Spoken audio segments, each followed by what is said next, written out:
This is Will Spencer with the Renaissance of Men, here with the New 21 Report and Arthur Kwan Lee. Thank you for having me. How are you doing, Arthur? I'm doing fabulous. How was your first 21 convention experience?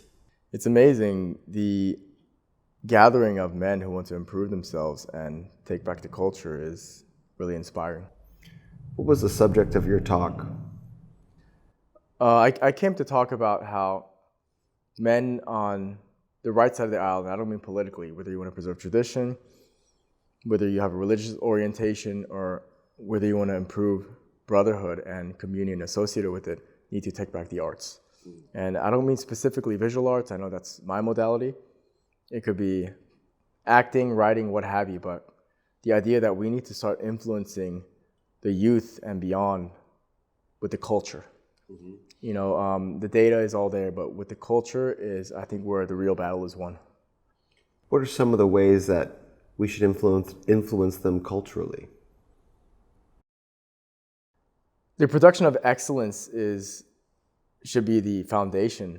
And then once that excellence is there, we need to obliquely be public about our views. And I think the biggest challenge, or a critical challenge we need to dismantle, is the notion of social camouflage. We need to be able to be public about what we privately feel in our hearts and ameliorate that dissonance. And that's the only way we can really, acknowledge one another properly and grow from there. Say more about social camouflage and how that shows up and what's being camouflaged. So Jordan Peterson talks about this, how, a zebra has camouflage against the herd, right? It's not necessarily that he has camouflage, it's black stripes on a white horse, right? So he pops out actually. He doesn't blend in with the grass. But if you see a stack of zebras together, then you can't identify one. And he brought up this study that the scientists put one red dot on one of the zebras, and the first thing that happened was the lions attacked that. And I look at that as a metaphor. The lions in this case, strangely enough, is a radical left. And the person who is not being invisible, Tanner talks about this, that is the person who is standing up for what's right. But if we all stand up for what's right, then they won't be able to castigate a single one of us. So we need to consolidate. We need to be willing to risk being canceled, so that's how you become uncancelable. You need to first take that risk towards,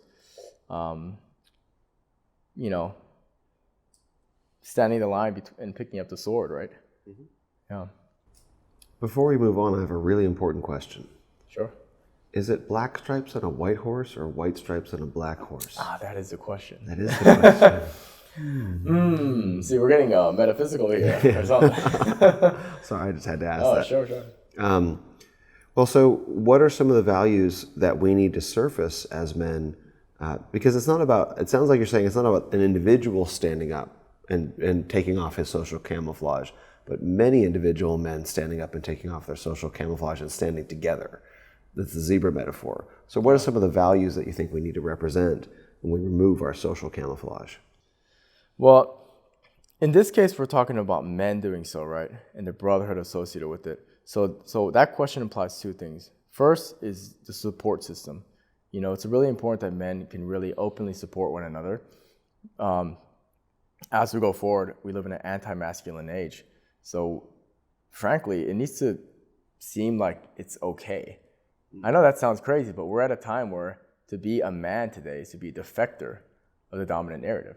So they need to feel that, okay, I'm not the only one. That already goes far. Mm-hmm. So I think that already covers a lot. But with that said, we need to be able to properly identify with the definition what is masculinity. Because if you can articulate something, you understand it. Mm-hmm. And masculinity is, a big part of it is being able to recognize objective standards, boundaries, and expectations. Something about drawing the line. Mm-hmm.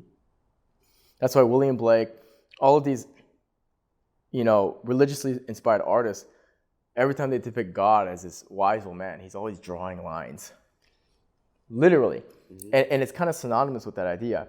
So I think men need to be able to, first of all, understand that we're the ones who set those boundaries up. We're the ones who make it clear what's wrong and right. Order, right? So we need to be able to first collectively understand that is the role of man. And if we can support each other in that journey, then whatever form that takes form as, again, I'm doing it in the arts. You're doing it as a leader in Renaissance of Men. There's different ways to do so, but it's the same nucleus, right? It's saying, hey, we have to recognize this is the boundary, you do not cross this, right? And I think that's a big part of masculinity. And today that's recognized as conservatism in many ways. I'm not even a hardline conservative guy. I'm an anarchist myself, but I vote right. But today, it's about preserving tradition and recognizing the patterns associated with it. What are the most important ways to bring boundaries back into the lives of individual men? So we're talking about drawing collective boundaries as a society, politically. What are some of the ways that we as men can begin that process of setting boundaries on the micro scale, let's say? Yeah, I think the micro versus macro difference comes from personal versus public, right? And get under the squat rack. It boils down to this: is I would almost bet, before you ask a man, what are your political dispositions? What are you religiously? Any of these big, large meta questions, if they're exercising regularly, if they're eating relatively healthy, if they go to church, if they have good brotherhood, they're going to automatically have the values that are synonymous with what is a proper way to live. So that's what I mean by culture. Culture dictates a lot of this. It tells you what the norm is. So if they can kind of live based on what they see and experience and take in, food for the soul, take in and digest that and live that out, then they're going to naturally have, these higher ideals that we're all aiming towards. So I think if we can exercise, squats and steaks, and the Bible, something of that sort. I don't want to be so minimalist in that way, but there's something in there where, all of our ancestors, all these wise men have been basically telling us, hey, this is a pattern here. And a lot of us are just saying, no, I'm good. And I think that a big way we can wake up, especially young men, is we need to try to tell them this information, not in this wagging finger way, but more that it's so much more fun if you can actualize these principles. And that's what all the speakers, that's what you and I are doing, right? We're trying to do it with these different forms of expression, but it's that same spirit, which is, guys, no, I'm not telling you to do this because I'm jealous of your youth or some Peter Pan thing. I'm telling you to do so because this is how you become stronger and you can have more sovereignty over your domain and extend it, actually, right? Yeah. So you talk about boundaries. How does that apply to your work? Because on a casual observer level, it would seem that your work is quite chaotic. Visually, it's visually chaotic, but how do the boundaries show up in your paintings? Very good question. So there's a important universality when it comes to art making, and this applies to, again, any art. It doesn't matter if it's painting or something. You can replace anything I say with a different thing, comedy, acting, whatever. You need to learn the rules to break the rules. So you need to understand the boundaries, and then once you can draw that line, then you can comfortably go a little bit beyond and take what you need and come back in, right? So my whole thing is, learn the fundamentals, get the tool belts, learn proportion, color theory, value, perspective, get all this tool set, then use that to create your own voice.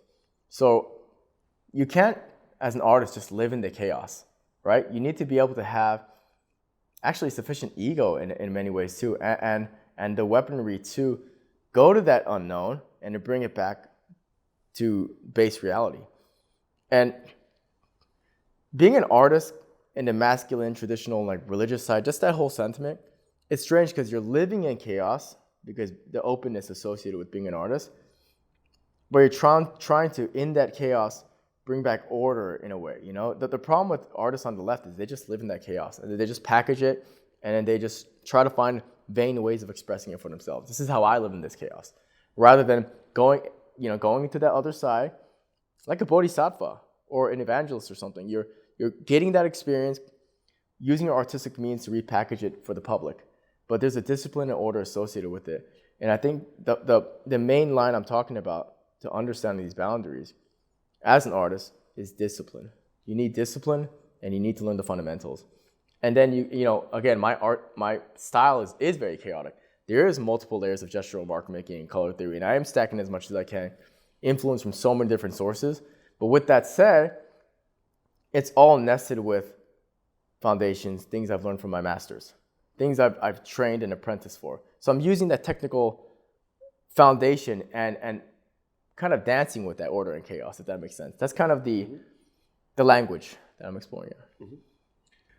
I think for a lot of men, art can feel very out of reach. They go to galleries and they have paintings on white walls, and everything is very quiet, and it's very shh. When you go to the famous art museums, and everything feels very stiff and curated and very high-minded, or they deal with snobs in the art world, or men and women, regardless, some sort of dictatorial stance, and it's like it has the effect of taking art out of the reach of the average man, someone who could benefit from it greatly. So how can we begin to bring art back into the reach of the average man? Number one, that's what you said is one of the great shames in our culture today. The fact that men feel like art is this, difficult thing to experience. Art should be for everyone. And a big problem with this industry today is, like you said, it bleeds a pretentiousness and elitism. You're not a part of the cool kids club. You can't come experience this art. You don't get it. No, we get it. It's actually the other way around. So what we need to do is, number one, the material. We need to go back towards art that is symbolically oriented and trying to communicate with the unconscious symbolically. That's transcendental art right there. That's how you sort of nest that language. And if you can do it with a higher skill set, boom, people are going to be influenced. So that's the content-driven aspect of it. And number two, the gatekeepers and the pillars cannot be all on the side of the radical left. And the percentages speak for themselves. There's too many people that are in the industry that basically want young artists who want to preserve tradition, who want to yield their brush towards the logos. And they say, no, well, this has to support BLM, or how does this support the LGBTQ movement? And it's just the wokeism is so dialed up that we need to start participating in the cultural front. And people, I don't want to just say on the right, but anybody who acknowledges, and preserves and protects freedom of speech, the right to bear arms in the family. However you define beyond that, that's fine. But acknowledging those fundamental pillars, those people need to start participating in the cultural front, start becoming curators, start becoming critics, start participating in the cultural end, because all the young artists who believe in decency, who want to preserve tradition, who want to use their artistic means to fight for what we talk about, are lining up to the Leviathan. They just are. They're going to the radical left, and because they're thinking about their income, they're going to blend in the way I did, social camouflage, beta male shit. They're going to blend in, which by accepting that, they are already poisoning their artistic spirit. So we need to start having new channels that will support these ideals. And then with that in mind, the artists themselves need to produce work that is at that caliber. So we need both the situational and at the individual level addressed properly. Otherwise, they're going to own the arts, continue to do so. When did you first realize that the art world that you had been trained into was actually a front in a larger war, say a cultural war, maybe even a transcendent war? When did that really crystallize for you? Art university. Oh, wow. Yeah, I remember when I went to art school, I was brought up under a Christian household with specific philosophies that really, led my life as my compass. I built up this set of values in the hierarchy. And when I go to art school, they're teaching me postmodern doctrine that is all about saying this is all shit. Right? And I couldn't help but realize, at a gut level, when are we going to paint? Like, this is all theory. This is all art theory, taking these classes about, systemic racism and intersectionality. You had like lecture-based classes about these things before you got into the studio? 5 to 1. 5 classes were theory, humanities, all this interpretive. Yeah. It was deafening. Wow. And when I was in university, people asked me, are you liberal or whatever you want to call it? I would say yes. Well, sure. Because I just didn't know anything. And I was surrounded, exactly. Yeah. But I've come to see that the subject matter in the art that I'm attracted to itself is all about using your art to point towards a transcendent morality. Mm-hmm. That's what it's all about. So my whole thing was, you know what? This is all crap. And I started to look into the history of art schools themselves. We all know the juxtaposition about universities today. Some people say it's all a waste of time. It's all you just sending your children to be radically brainwashed by the left. Mm-hmm. And some people say, well, no, it's still necessary. There's value in it. I think if you're studying a system, mechanical engineering, law, medicine, you need to know the ins and outs. I get that. That requires a tremendous amount of education. I get that. But if it's art, painting, dancing, and all that, it's argumentative. It depends where you go. Mm-hmm. And I'll tell you, for me, I don't know what I did in art school. I didn't become a stronger artist. I did not. Wow. They just wanted to use me. And art to the radical left is an arm of the state. Mm-hmm. It's not a religious arm. And I believe that, just to study the institutional roots of it is created by the Frankfurt School. John Murphy wrote Art and the Social World. And all these art theorists, they use his writings as a substrate for all the new books that they're publishing. Art education used to be atelier-based, right? Mm-hmm. You go in there, it's like any other trade school. You study you want to be a car mechanic, you want to learn plumbing, you learn the trade, and then you market it, and the reputation goes around. Mm-hmm. Art universities are specifically designed to deteriorate our social cohesion. Mm. Specifically so. Mm-hmm. Because if you can make beauty degenerate, if we lose our sense of beauty, we lose our humanity. Did you find that the men here were receptive to your message and the things that you were talking about? They were crying out for it. Wow. They were like, it's about time. Wow. And look, I get it. The manosphere is huge. Mm-hmm. Fabulous. Beautiful. But we need a place for the artists. And enlightenment is not complete until all of them come in. We need the doctors, right? We need the religious men. We need the warriors. And we need the artists. We need all of us to come in, and we need to all say essentially the sentimental same thing, which is return to the Father, go within, stand up for your values. Yeah. How do we make more men into artists at any level? Obviously not necessarily needing to be at your level, but just how to become artists in our day-to-day lives. The first thing is, so many men who are standing for what's right is, percentage-wise, there's a lot of people on the right side of the aisle, conservatives, right? Sure. And we need to first have conservatives understand that every investment should not be in the lens of your capitalist pursuit. Be a capitalist, I get it. I'm not being woke at all. But my point is that it makes you have this psychological frame of looking at every investment based on the ROI you get. Right. How many more digits do I have in my bank account? Well, if you want to participate in the cultural front, you have to do what the left does, which they are so effectively dominating us on, which is you participate in the culture because that's how you have your hands on the steering wheel of actual influence. Mm-hmm. So that's the first thing. Participate in the cultural front for its own sake. That's the first thing. And that's going to take in many different forms. And then, depending on how they want to participate, whether they want to be host a show like yourself, whether they want to pick up a brush or whatever the medium is, I always say that every man has an artistic medium. It's just about medium specificity. Mm-hmm. It may not be a painting for the next set. It could be woodworking. My cousin does welding.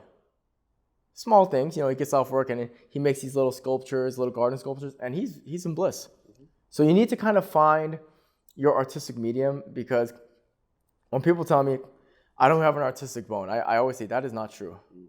That is not true. You just haven't found your medium. Maybe it's not drawing for you.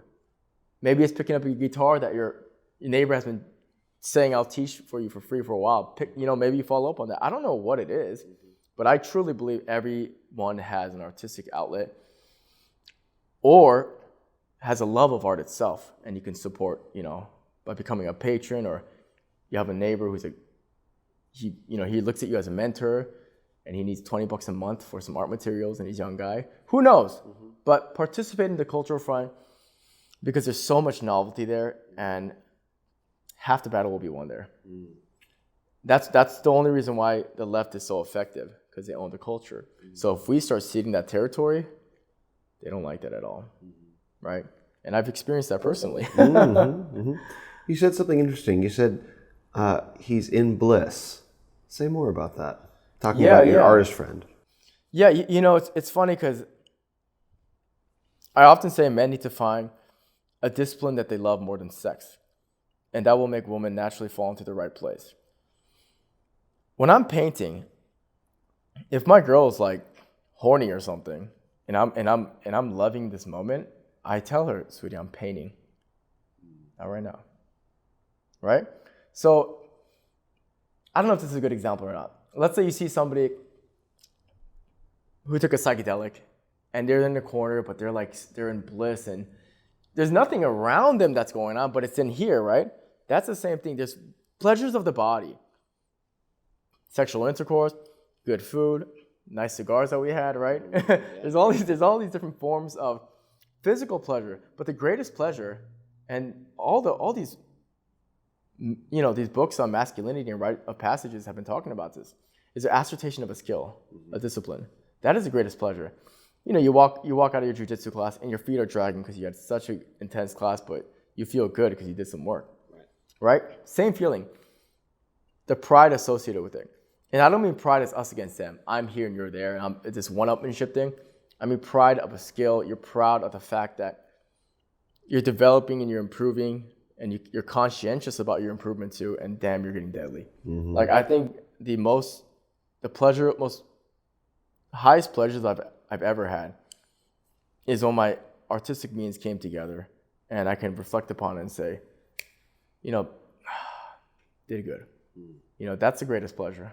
And we need to understand mastery of a skill is a way greater pleasure than the pleasures of the body. And we should participate in both, but we should acknowledge the hierarchy for what it is. Yeah. What do you say to men and women who look at the manosphere and say, oh, it's just a bunch of macho jerks, meatheads? And you're talking about something very different.